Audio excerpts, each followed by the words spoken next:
행복한 주일 아침입니다. 오늘도 믿음으로 감사로 예배의 자리에 오신 여러분들을 주의 이름으로 환영하며 축복합니다. 오늘 어린이 주일을 맞이하여 예배를 드리고 또한 이 주일을 귀하게 보내면서 우리 자녀들을 더 사랑하고 축복을 하고 또한 다음 세대를 위해서 더 기도하며 또한 어린아이 같은 순수한 신앙을 회복하는 우리 모든 대형의 성도들이 되시기를 바랍니다. 모든 사람과의 관계가 어렵듯 부모와 자녀와의 관계도 어렵습니다. 때때로 우리는 자기 자녀도 사랑하기가 어려울 때가 있고 또 부모의 역할을 내려놓고 싶을 때도 있습니다.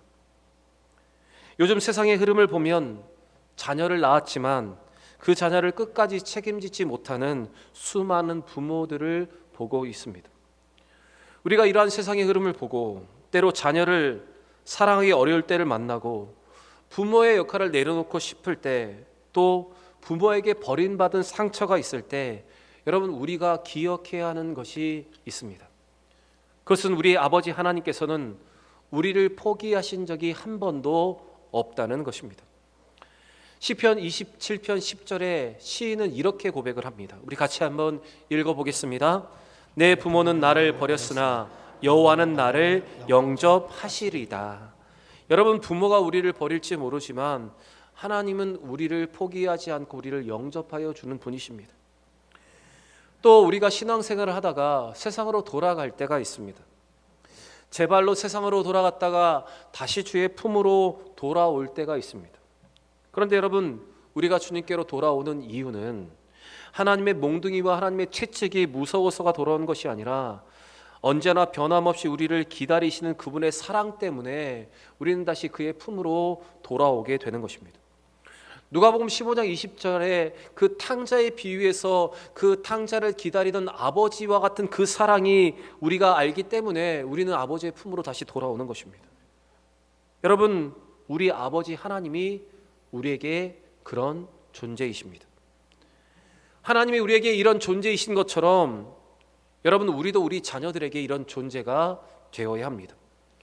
때로의 부모 품이 싫고 간섭이 싫어서 뛰쳐나가지만 결국 우리 부모님 품보다 따뜻한 데가 없다. 세상은 내가 가진 것 때문에 나를 좋아하지만 우리 엄마 아빠는 나를 조건 없이 나를 사랑한다. 그렇게 우리 자녀들이 신뢰의 마음으로 우리의 품으로 다시 돌아올 수 있도록 여러분, 우리는 그렇게 사랑하고 그렇게 양육해야 하는 것입니다. 여러분, 여러분의 자녀는 여러분의 자녀라는 이유 때문에 특별하고 또한 하나님의 형상을 가진 것 때문에 매우 존귀합니다. 그리고 하나님이 우리에게 잠시 맡겨주셨기 때문에 우리는 더 귀하게 양육을 해야 하는 것입니다. 하나님이 우리에게 어떤 존재인가를 기억하시면서 자녀들에게 그런 존재가 되어주시기를 바라고 자녀과의 관계 속에서 하나님이 주신 그 기쁨을 누리는 우리 모든 부모님들이 되시길 바랍니다. 오늘 이 마음으로 우리 어린이 주일을 보낼 수 있는 우리 모든 대형의 성도들이 되시기를 바랍니다. 우리 옆에 분과 한번 이렇게 인사했으면 좋겠습니다. 좋은 믿음의 부모가 됩시다. 인사하겠습니다. 좋은 믿음의 부모가 됩시다. 다시 인사하겠습니다. 하나님의 존재 같은 부모가 됩시다. 인사하겠습니다. 하나님의 존재 같은 부모가 됩시다. 하나님의 언약을 이행하지 않고 가나안 족속과 타협하며 살았던 이스라엘 백성에게 하나님은 하나님의 사자 군대 장관을 그들에게 다시 보내주셨습니다. 그리고 그들의 잘못을 지적하여 주셨습니다. 그러나 그들은 이 하나님의 사자 앞에 잠시 회개하며 눈물을 흘렸지만 그들의 회개는 잠시뿐이었습니다. 그들의 삶은 변화가 나타나지 않았습니다. 그들은 여호와의 목전에 악을 행하여 바알과 아스타라를 섬겼고 하나님과의 언약을 이행하지 않았습니다. 하나님은 이렇게 하나님과의 언약을 저버린 이스라엘 향해서 진노하셨습니다. 그리고 그들에게 여호수아가 죽을 때 남겨둔 열국을 다시는 하나도 쫓아내지 않으실 것이라고 선언을 하셨습니다. 그것이 오늘 20절과 21절의 말씀입니다. 같이 읽겠습니다. 여호와께서 이스라엘에게 진노하여 이르시되 이 백성이 내가 그들의 조상들에게 명령한 언약을 어기고 나의 목소리를 순종하지 아니하였은즉 나도 여호수아가 죽을 때 남겨둔 이방 민족들을 다시는 그들 앞에서 하나도 쫓아내지 아니하리니. 하나님은 그동안 이스라엘 백성들을 향해 나의 백성, 나의 백성이라고 말씀을 하셨습니다. 그런데 오늘 말씀을 잘 보시면 하나님은 이스라엘 백성들을 향해서 이 백성이라고 부르고 계십니다. 여기에서 우리는 하나님과 그들의 사이가 멀어진 것을 우리는 알 수가 있습니다. 그런데 하나님께서 오늘 이 말씀에서 말씀하신 것처럼 그들에게 이방 민족을 남겨두신 것은 하나님이 그 일을 통해서 이루고자 하시는 계획이 있으셨습니다. 하나님은 남겨둔 열국을 통해서 이스라엘이 여호와의 도를 지켜 행하는지 여부를 테스트할 것이라고 말씀을 하십니다. 우리 22절도 읽겠습니다. 이는 이스라엘이 그들의 조상이 지킨 것 같이 나 여호와의 도를 지켜 행하나 아니하나 그들을 시험하려 함이라 하시니라. 하나님은 그들이 여호와의 도를 지켜 행하는지를 시험하시겠다고 말씀을 하셨습니다. 여기서 시험이란 단어는 신앙을 연단하시는 하나님의 테스트를 말합니다. 하나님께서 아브라함에게 이삭을 바치라 하셨을 때 그 시험이 바로 이 테스트와 이 동일한 단어입니다.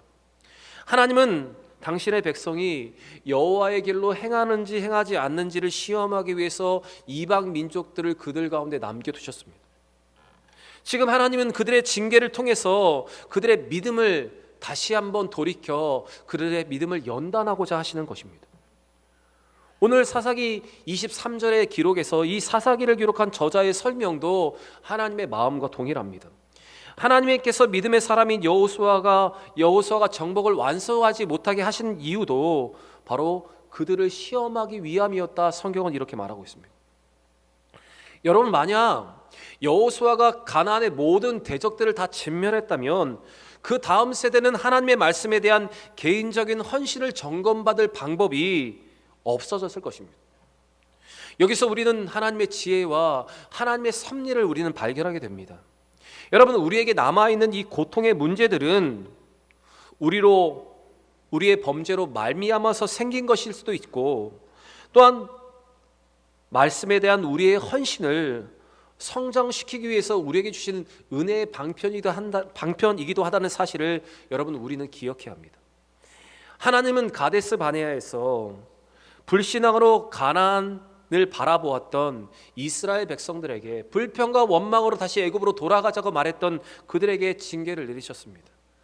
그들에게 내리신 징계는 그들이 정탐했던 가나안을 정탐했던 40일을 연수로 환산하여서 40년 동안의 광야 길을 걷게 하신 것입니다. 그런데 하나님이 내리신 이 광야의 징계도 여러분 분명한 목적이 있었습니다. 그 광야 길을 걷게 하신 데는 다음과 같은 목적이 있었습니다. 우리 신명기 8장 2절의 말씀 읽겠습니다. 내 하나님 여호와께서 이 40년 동안에 내게 광야 길을 걷게 하신 것을 기억하라. 이는 너를 낮추시며 너를 시험하사 내 마음이 어떠한지 그 명령을 지키는지 지키지 않는지 알려 하심이라. 여러분, 하나님은 우리에게도 이 광야 길을 걷게 하시는 이유가 있습니다. 우리에게도 아직도 이 광야 같은 길을 남겨두신 이유가 있습니다. 바로 그것은 우리가 하나님의 말씀에 순종하는지 순종하지 않는지를 알려 하시고 우리를 연단하시려 하나님께서 사용하시는 방법입니다. 우리의 믿음을 점검하시려는, 우리의 믿음을 테스트하시려는 바로 하나님의 일하심입니다. 그렇게 여러분, 우리 가운데 남아있는 일, 육신의 연약함, 광야와 같은 일들, 아직도 해결되지 않은 문제들, 우리의 자녀들, 또한 우리의 주변에 변화되지 않는 수많은 일들, 수많은 사람들, 여러분, 우리는 이 모든 것들을 바라볼 때 그 속에서 역사하고 계시는 그 하나님의 섭리를 우리는 볼 수 있어야 하는 것입니다. 그리고 우리를 단련하시고 연단하시는 연단의 도구를 통해서 우리는 더 정금과 같은 믿음으로, 순수한 믿음으로도 하나님 앞에 나아가야 하는 것입니다. 하나님은 이러한 모든 시험을 잘 통과한 모든 자에게 마침내 복을 주신다 약속을 하십니다. 그래서 신명기에서 모세는 이스라엘 백성에게 광야를 걷게 하신 목적과 그 광야의 길의 끝에서 무엇을 주실지에 대해서 다시 한번 이렇게 말하고 있습니다. 신명기 8장 16절도 같이 읽겠습니다. 내 조상들도 알지 못하던 만나를 광야에서 내게 먹이셨나니 이는 다 너를 낮추시며 너를 시험하사 마침내 내게 복을 주려 하심이었느니라. 여러분, 연단의 목적, 그 시험의, 그 테스트의 목적은 바로 그 모든 백성들에게, 하나님의 사람들에게 복을 주려 하려 하시는 하나님의 계획이 담겨 있는 것입니다. 여러분, 우리의 믿음은 한 번 순종으로 끝나는 것이 아닙니다. 우리는 매일매일 세상의 유혹을 이기고 자기를 부인하고 성령의 인도하심을 따라가야 하는 믿음의 사람들입니다. 이런 삶에서 우리에게 이 모든 것이 시험처럼 다가올 수는 있지만, 이렇게 하나님께서 남겨두신 모든 것은 우리로 하여금 더 하나님만 의지하게 하고 더 높은 영적인 삶에 살게 하시는 하나님의 은혜의 섭리인 것입니다. 그리고 그 연단과 시험 끝에는 예비된 하나님의 복이 있는 것입니다. 여러분, 그 하나님의 섭리와 은혜의 섭리를 기억하고 연단을 통해서, 더 시험을 통해서 믿음으로 잘 성장하는, 우리에게 남겨두신 모든 이것들을 통해서 더 인내할 수 있는 여러분과 제가 되기를 바랍니다. 이스라엘의 다음 세대는 가나안의 정복 전쟁을 알지 못하는 세대였습니다. 하나님의 역사하심, 하나님의 일하심, 하나님이 승리하게 하신 그 승리를 경험하지 못한 세대가 바로 그들의 다음 세대였습니다. 이렇게 하나님은 이 가나안의 정복 전쟁을 알지 못하는 세대들에게, 하나님은 전쟁을 알게 하기 위해서 가나안에 남은 족속들을 남겨두셨다 말씀을 하셨습니다. 1절과 2절, 3장 1절과 2절의 말씀 같이 읽겠습니다. 여호와께서 가나안의 모든 전쟁들을 알지 못한 이스라엘을 시험하려 하시며 이스라엘 자손의 세대 중에 아직 전쟁을 알지 못하는 자들에게 그것을 가르쳐 알려 하사 남겨두신 이방 민족들은, 하나님께서 전쟁을 알지 못하는 세대들에게 전쟁을 알게 하시겠다, 전쟁을 가르치겠다는 이 말은 이스라엘 백성들에게 전략과 전술, 전쟁의 기술을 가르쳐 주시겠다는 의미가 아닙니다. 그들이 이 전쟁을 통해서 배울 수 있는 교훈 역시 승리가 하나님의 말씀의 순종함과 불순종함의 여부에 달려있다는 이 진리를 그들에게 가르치겠다는 하나님의 마음이 바로 여기에 담겨 있는 것입니다. 그들이 이 전쟁을 통해서 그들에게 승리를 주시는 하나님을 기억하고 하나님의 말씀에 순종하는 것이 승리의 비결임을 알게 하시겠다는 하나님의 마음입니다. 그래서 하나님은 4절에 다시 이렇게 말씀을 하십니다. 같이 읽겠습니다. 남겨두신 이방 민족들로 이스라엘을 시험하사 여호와께서 모세를 통하여 그들의 조상에게 이르신 명령들을 순종하는지 알고자 하셨더라. 여호수아 당시 가나안 정복 전쟁에 참여했던 많은 사람들은 전쟁의 승패가 사람이 많고 적음에 있지 않고 병기의 우수함에 달려 있지 않고 하나님의 말씀에 순종함에 달려 있다는 사실을 그들은 전쟁을 통해서 분명히 체험을 했습니다. 말씀에 순종하여 7바퀴를 돌고 소리치는 것으로 무너지는 여리고 성의 그 승리를 경험하였고, 불순종으로 실패했던 아이성의 교훈을 그들은 얻었습니다. 그리고 믿음으로 순종하며 나아갈 때 태양이 야일론 골짜기에 멈추는 역사를 경험했고, 우박이 내려 적군이 죽는 하나님의 능력을 그들은 경험했습니다. 그리고 그들은 이러한 전쟁의 승리, 하나님의 분명한 역사를 보았기 때문에 그들은 하나님을 온전히 따르고 온전히 섬겼습니다. 마찬가지로 하나님께서는 여호수아 사후의 세대들에게도, 그 다음 세대들에게도 가나안 원주민과의 전쟁을 통해서 바로 이 진리를 그들로 하여금 체득해 하려는 목적으로 그들을 남겨두신 것입니다. 전쟁이 하나님께 속해 있다는 것, 승리의 비결이 하나님 말씀의 순종의 여부에 달려있다는 것을 그들로 알기를 원하셨던 것입니다. 그래서 그들 가운데 가나안 열국을 남겨두셨습니다. 사무엘상 17장 47절의 말씀을 보시면 소년 다윗이 골리앗을 물리치는 장면이 나옵니다. 그때 다윗이 골리앗을 향해서 나아갈 때 그가 하나님 앞에 했던 고백, 바로 이방 민족 앞에 했던 고백이 있습니다. 바로 하나님께서 이스라엘의 다음 세대가 하기를 원하셨던 고백, 그들이 고백하기를 원하셨던 그 믿음이 바로 여기에 달려 있습니다. 여러분, 사무엘상 17장 47절의 말씀을 우리 같이 한번 읽어보겠습니다. 또 여호와의 구원하심이 칼과 창에 있지 아니함을 이 무리에게 알게 하리라. 전쟁은 여호와께 속한 것인즉 그가 너희를 우리 손에 넘기시리라. 여러분, 하나님이 남은 열국을 통해서 이스라엘 백성들에게 알게 하시려는 목적, 또한 그들이 고백하게 하시는 그 고백이 바로 오늘 이 다윗의 고백에 담겨 있습니다. 여러분, 하나님은 우리에게도 남아있는 여러 가지 일들을 통해서 모든 것이 하나님께 달려있다는 이 다윗과 같은 고백을 우리가 하기를 원하십니다. 전쟁이 하나님께 속해 있다는 고백을 우리로 하기를 원하십니다. 모든 일에 승리하는 비결, 형통의 비결이 하나님 말씀의 순종의 여부에 달려있다는 사실을 여러분 우리로 깨닫기를 원하십니다. 여러분, 우리 앞에 남아있는 미완성의 과업들은 우리를 그리스도의 군사로 훈련시키는 가장 좋은 방편이라는 사실을 우리는 기억해야 합니다. 그리고 이 영적 전쟁에서 승리의 비결은 말씀에 대한 철저한 순종입니다. 이스라엘 백성들에게 남아있는 열국은 사실 가시와 같은 존재였습니다. 그들 때문에 아프고, 그들 때문에 힘들고, 그들 때문에 괴로운 날이 계속되었기 때문입니다. 그러나 여러분, 남아있는 그 열국 때문에, 그 열국이 이스라엘 백성들에게 남아있었기 때문에 그들이 하나님께로 돌아오게 되었습니다. 그리고 그들이 남아있는 그들과의 전쟁을 통해서 전쟁이 하나님께 속해 있다는 것을 이스라엘 백성이 체득하게 되었습니다. 그리고 승리의 비결이 하나님의 말씀에 대한 순종이라는 사실을 그들이 깨닫게 되었습니다. 여러분, 우리도 마찬가지 아닙니까? 우리에게 남아있는 가시와 같은 존재들, 그와 같은 일들 때문에 우리가 더 하나님께로 나아가는 것 아닙니까? 우리가 만난 이 가시와 같은 일들 때문에 우리가 다시 하나님께로 돌아오는 것 아닙니까? 우리에게 아직 해결되지 않은 일이 있고 아직 변화가 일어나지 않는 사람들이 있기 때문에 우리가 더 기도하고 우리가 더 하나님을 찾는 것 아닙니까? 우리에게 아직도 변화되지 않는 사람들이 있고 아직 변하지 않는 주변의 상황들이 있기 때문에 여러분, 지금 우리가 변하고 있는 것 아닙니까? 사도 바울은 고린도후서 12장에서 그의 몸에 남아있는 가시에 대해서 그는 이렇게 고백을 합니다.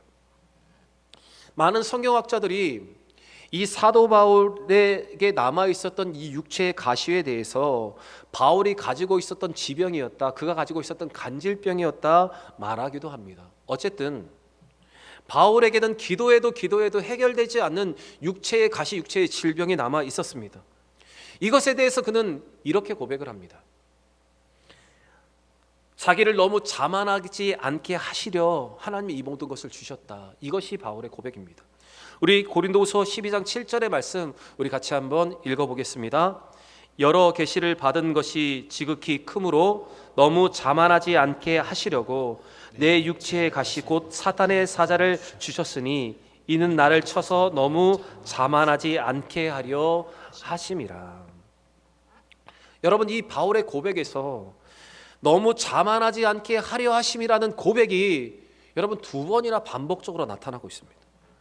그는 자기에게 남아있는 육체의 가시에 대해서 그것을 남겨두신 이유에 대해서 그를 더 겸손하게 만드시는 하나님의 계획이 담겨 있다고 그는 이렇게 고백을 하고 있습니다. 여러분, 우리에게 남아있는 육체의 연약함, 변하지 않는 사람들, 아직도 남아있는 문제들, 또 우리에게 맡기신 자녀들은 우리를 더 겸손하게 하시고 우리를 더 하나님만 의지하게 하시고 더 하나님의 말씀에 순종하도록 사용하시는 연단의 도구임을 기억하는 여러분과 제가 되기를 바랍니다. 여러분, 오늘 이것을, 이 말씀을 믿음의 눈으로 바라보고 그 연단의 손길을 기억하면서 더 믿음으로 반응할 수 있는 여러분과 제가 되기를 바랍니다. 사랑하는 대형의 성도 여러분, 하나님이 이스라엘 가운데 이방 민족들을 남겨두신 이유는 그들에게 벌을 주시고 고통과 심판을 주시기 위함이 아니었습니다. 이스라엘 백성에게 정복 전쟁을 가르치시고 그들이 하나님께 순종하는 언약 백성을 확인시키기 위함이었습니다. 이스라엘이 이러한 시험을 통해서 하나님의 백성으로 더 든든히 서야만 했습니다. 이것이 정복 전쟁 없이 없는 시대를 살아가는 언약 백성을 향한 하나님의 뜻이었습니다. 그러나 그들은 이러한 시험을 온전히 통과하지 못했습니다. 그들은 더 심각한 죄에 빠지고 말았습니다. 여러분, 오늘 이스라엘에게 열국을 남겨놓으시고 이스라엘 백성을 태세하셨던 하나님은 우리에게도 동일한 방법으로 오늘도 우리를 시험하십니다. 여러 가지 상황과 환경과 사람으로 여러분 오늘도 우리를 단련하십니다. 그때 우리는 그 시험을 통과하지 못했던 이스라엘 백성이 아니라 우리는 그들과 다른 모습으로 이 시험을 통과하여 마침내 하나님이 우리에게 주시는 그 복을 우리는 누려야 하는 것입니다. 여러분, 하나님은 우리가 당신을 떠나 영적으로 잠드는 것을 원하지 않으십니다. 그래서 시련과 역경을 사용해서 오늘도 우리의 영혼을 깨우시고 우리의 마음의 문을 오늘도 두드리시는 것입니다. 이제 우리는 그 하나님의 음성을 온전히 듣고 이제 하나님께로 다시 나아가야 합니다. 우리는 그 음성을 듣고 더 믿음으로 반응해야 합니다. 여러분, 우리에게 남겨두신 일로 우리를 시험하실 때 그 시험을 믿음의 도약의 기회로 삼는 여러분과 제가 되기를 바랍니다. 그 시험을 통해서 하나님이 원하시는 하나님의 백성으로 거룩함을 지키고 말씀에 순종을 하고 요동하지 않는 믿음으로 서는 하나님을 더욱더 의지하는 우리 모든 대형의 성도들이 되시기를 우리 구주 예수의 이름으로 간절히 축원합니다.